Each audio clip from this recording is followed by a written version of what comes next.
Hello, everybody. I'm Chris Sertam, Vice Dean of Research at the University of Ottawa and Professor of Mathematics Education. Today, I'd like to share with you very briefly some of the research that was used to inform the elementary mathematics curriculum revision. And this research that I'm reporting on today is research that was done before the curriculum revision was started. So I want to give special thanks. I'm not naming everybody, but many research assistants who helped with this spread across the province in school boards and graduate students, as well as special thanks to contributions from researchers who were consulted for this initial background research report. As the curriculum was developed, other researchers were also consulted during this process. I should mention that our research was quite extensive. It involved an analysis of curricula from Australia, BC, Quebec, Singapore, as well as particular research related to the curriculum of the Netherlands, Finland, UK, and others that had relevant topics. We also did an analysis of some of the curriculum resource documents for some of the curriculum that we actually examined. We also did an extensive look at the current research literature from top international and Canadian mathematics education journals. And in fact, we supplied the Ministry of Education with over 100 pages of an annotated bibliography, as well as using this research to write some summaries and recommendations. We also had consultation with Ontario mathematics education researchers. And we also included focus groups with Ontario mathematics educators, both Francophone and Anglophone.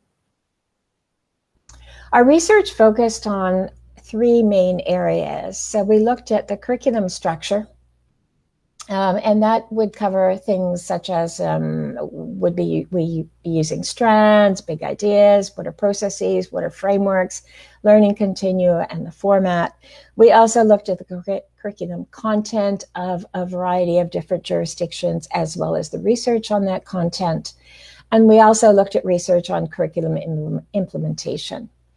Out of all of this research that we presented to the Ministry of Education, we also provided summaries and recommendations. And in this presentation, I can only give you a bit of a glimpse as to what some of those recommendations were. So in terms of structure, we found it quite interesting with all of our research.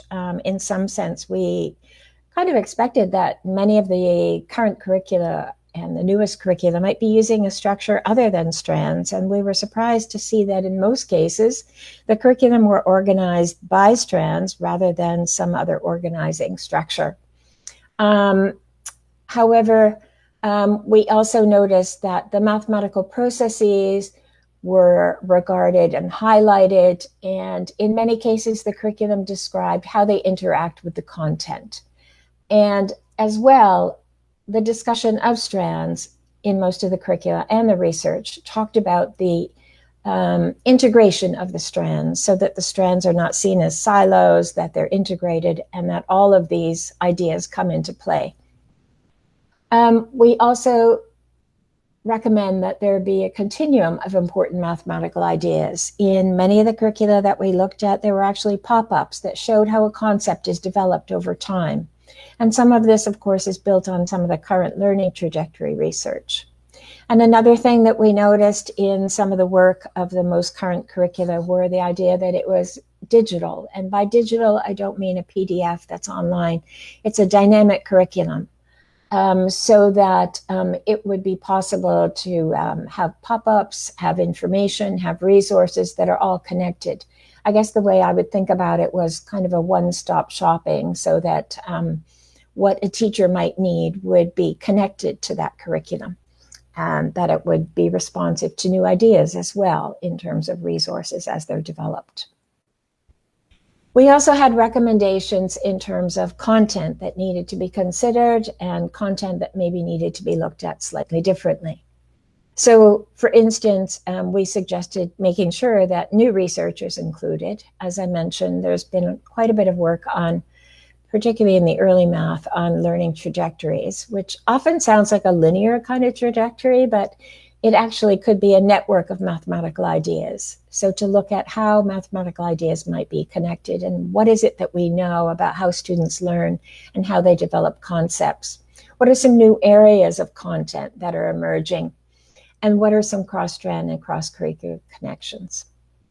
We also, by looking at the research and at the other jurisdictions, brought forward some topics which have been emerging to be quite topical, quite relevant to our current situation, as well as important for students to learn. So such as mathematical modeling, financial literacy, and computational thinking. And to think about those ideas in connection to students' own experiences so that they have meaning for students. We also suggested thinking about expanding our understandings of spatial reasoning, and I'll give you an example in a minute, but really thinking about how that affects not just measurement and geometry, but many other aspects of student learning in mathematics. But we also recommended that with whether it's the restructuring of content that was there before or with the addition of new content, that teachers will need support with this new knowledge. They may need to see what a learning continuum looks of some of those new knowledges. They may need to see the ways that ideas connect to other ideas. They may need to see videos of what this learning might look like, samples of student tasks, glossaries, etc. So the idea that with new content also comes possibly new learning for teachers. So I'll just, I'm not going into all of the content, I'll just highlight a couple. So for instance, in terms of algebraic reasoning. So algebra sort of traditionally was very much thought about as generalized arithmetic, thinking about variables, symbols, and equality. And in Ontario, we actually, even in our previous curriculum, we're very forward-thinking by our development of the idea of patterns and relations with our strand from the previous curriculum of patterning in algebra. And a lot of the research talks about kind of going one step forward in terms of thinking about mathematical modeling, which is the idea of taking I would say kind of a really messy problem and thinking about what are ways that we could model this messy problem mathematically, taking into account what are the assumptions that we're going to make in terms of what are the conditions to create this model. And we know that Ontario has moved beyond kind of that first view of algebra to include a lot of work, as I mentioned, on patterning in algebra, but that idea that mathematical modeling goes a step further and helps students to develop an understanding of particular systems within our society. I often use the example of the mathematical model that airlines must use when they're booking seats for passengers. We know that they sell more seats than they have on the planes. And what mathematical model do they use? What assumptions do they make about who's actually going to show up to take those seats on the plane? Because we know that their assumptions include that not everybody's going to show up. So that's a simple example of a mathematical model. Spatial reasoning as well. So the idea that geometry and measurement intersect in important ways, and that spatial reasoning kind of goes beyond even just those two subjects, and that it actually is strongly connected to overall math achievement, but it's also connected to other areas. And I have there just a little model of a tens frame, because we know that spatial reasoning comes into play, for instance, in number, when students develop an understanding of number. And now let's talk about implementation. So, you know, in a lot of reading really saw was that the creation of a curriculum and the publishing of a curriculum document is just the beginning. It's not the end. And that's sort of the most important piece once we get the written curriculum or the intended curriculum, is to really think about what are the resources that we have to support that curriculum, so that what happens when that curriculum is enacted is somewhat similar to the intended curriculum when curriculum developers began. So some recommendations for the implementation.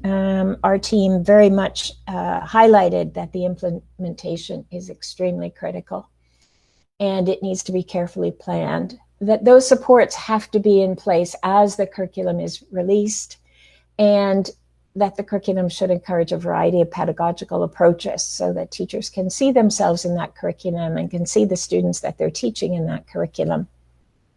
We also suggested that in the implementation, we need to be thinking about developing math teacher knowledge in new content areas or in areas where the content might look slightly different. That the curriculum should have a sound assessment plan so that teachers know kind of right off the bat in terms of, so what is the focus, what is it that students should know and be able to do, and what are ways that we can think about assessing it.